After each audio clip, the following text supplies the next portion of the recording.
This video is going to go over a couple of examples of how to create your online portfolio and how to do some editing within Wix. Before we start, I want to take a look at Ashley McLeod's online portfolio. Now, she did this in WordPress, but it still is a really good example for you to take a look at a little bit what I would be looking for this assignment.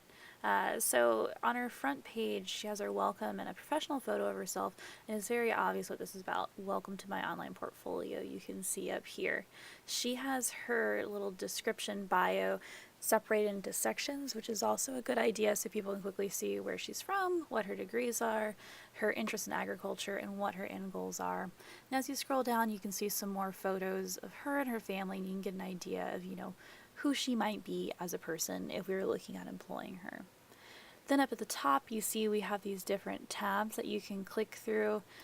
She has her About section, which is pretty similar to her front page, but a little more extended. And then under Media, we have a drop down. You can click on her photography here, which she has it so you can scroll through each photo individually, and you see at the bottom she has a description of what each photo is, which you're going to want to make sure that you do that as well, or at least take the description out, because a lot of times it'll just use like the file name for the photo, so make sure you at least update that. And you can see she has it on an automatic timer, so it's clicking through the photos. Under her portfolio, she has her AEC courses, her CALS connection, what she's done for the PI Center, and we see that she also has her resume. And if we click here, she actually has it typed out. So instead of downloading a resume, you can scroll through and see what she has done with experience, and you can also take a look at her leadership too.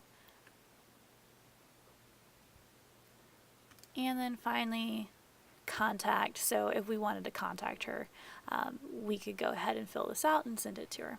So let's go ahead and go to Wix.com, which is what I have my portfolio, and that I'm in the process of updating still, so we can take a look at what I have done with that so far. So for those of you who aren't using Wix, it's pretty simple to use and pretty straightforward in my opinion. Once you log on, you'll see a site that looks something like this. And if you click this little plus sign in the top right corner, you'll be able to create a new site. What's nice about this is it gives you different types of sites to choose from depending on what you're trying to put together. Take a look at these. Some of them you might like more than others. I'm going to go ahead and look at the portfolio and CV options and do the Start with Wix Editor.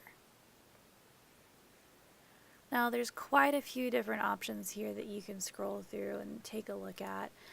Pick the one that you think best represents the feel and the brand that you're trying to give to your future employers.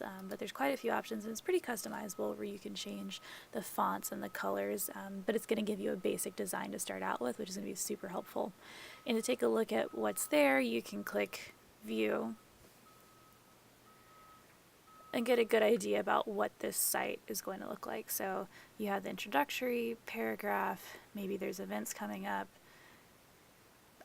This focuses on the research, so there's definitely ways you could change this and edit it to incorporate to what you're trying to do. You can also take a look at what it would look like for a mobile site if you click the little phone here. And then you can see this is what it would look like on a tablet or on a phone. And then if you decide this is the site that you want, all you have to do is click Edit Site. So let's go ahead and take a look at my Wix site and what I have going on so far, and I can show you some different ways you can edit. So this is mine. When we look at this, you can see that they've already set up a grid for you, which is pretty cool, so you don't have to worry about that, but make sure you're kind of keeping your main content inside this rectangle in the middle, because that's what's definitely going to be seen. At the top you have the header, which is usually created for you. I've adjusted mine a little bit. I need to change the blog because I'm not keeping a blog. But what I did was I actually added a logo that I created for myself onto my website, which is something that I would recommend you do as well. We made those kind of logos, headers at the beginning of the semester when we were working on the solicitation letters. You made one for yourself. Your website would be a good place for you to put that and add one of those in there. So mine is set up more for for academia, more like a CV, so it's going to be a little different than your portfolio, but I have my About Me section as you scroll down, and then my work experience and my education, and you could click on this and see my full resume. Obviously, I need to update my contact information still.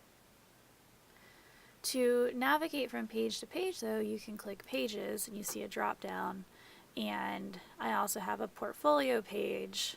If we click on that, you can see that I have a link to my photography, design, research, and teaching.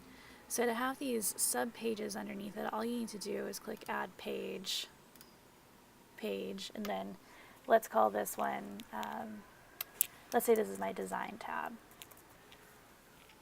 Click Done. If you hold the cursor over it, you'll see these little 4 arrows. Just click it and drag it down, and now you have more of a drop down for the different pages. So this might be my design page now, and as you can see it's blank, so I need to figure out what I want this to look like. Over on the left hand side you see these different options. If you click on the plus sign and select Add, there's a whole just plethora of things you can do here. We can add galleries, so if I had just a bunch of maybe different logos I had created, I could put them in a gallery like this. There's different slideshows too, which is kind of one of the things we talked about during the actual lecture portion of this lesson. You can also add these strips, which are kind of cool ways to add your information. So if I wanted my designs to be to show like a picture and a description, I could use this and add this in like that. And there's different ways you can edit it. You can go to the layout and change the sizes of everything. You can also change the column spacing down here. So it's pretty customizable, which I think is pretty darn great. Another really cool thing about Wix that you can do is you can add links to your different social websites. So if I clicked Add and Social, and I like these logos, let's say I just go ahead and add those and drag these down. So I want them to be in my footer. So if you get it close enough to your grid line down here, you'll see this option. Click Move to Footer, and now this will be on every single page that you create. So move this down a little bit here. And now I'm going to click Set Social Links. So I don't really want people to see my Pinterest account, so I'll remove that. I don't have a Google Plus account. I don't want them to see Facebook, but Twitter, Instagram, YouTube, I'll keep those. And then let's say I want to add my LinkedIn.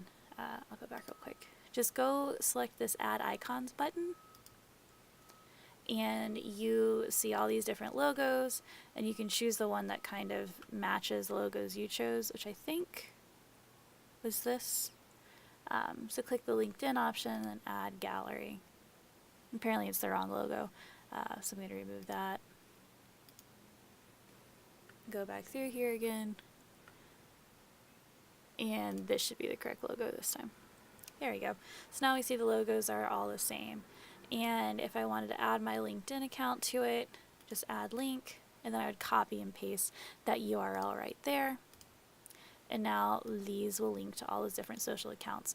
So that's a really cool way to help with the connection too. Now, as I talked about with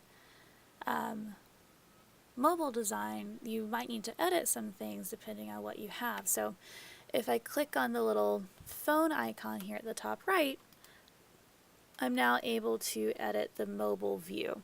And as you can see, my logo is at the top, and I really like how that looks in this case. So let's go to my portfolio page, and you can see this is what the portfolio page would look like if people were looking at it. Well, research looks a little funky here, so I'm going to have to decrease that font size to make sure that it's all on one line. And I'm going to go ahead and do that on all of these so that way they're consistently the same size. And that's actually pretty hard to read, so I'm probably going to have to do some more adjusting on this at a different time, but you can see how this definitely looks different on a mobile device than it did on the web browser. And now if I go to my teaching tab, you can see that things look a little funky here too with the boxes. So I probably need to do some adjustments here as well to make sure that these are all readable. What I'll probably end up doing is adjusting the title of this, because if you click on this button you should be able to see my syllabus, but it's pretty small, so that might be difficult to read. And then photography, you can just take a look. So this all looks fine, so I probably don't need to do a lot of adjustments here. So then I will click back to my edit desktop view. You can see this. I like the changes that I've made so far, so just make sure you're clicking save throughout it. It's not going to automatically save for you, so you don't want to lose those different changes that you've made. And then once you're ready to publish your website, you can go ahead and click publish, and there it is. It's online and it's live. My hope was that this video would help you understand a little bit more about the different ways you can customize your online portfolio in Wix. Take some time over the next few days to play around with the program, try the different ways you can customize it. You can change colors, backgrounds, fonts. If you want to change it, you can probably do it. So go ahead and try that. Try to update your portfolio so that way when we meet in class next time, we can take a look at what you have and make some edits with it there. But yeah, that's it for today, and I will see you next time.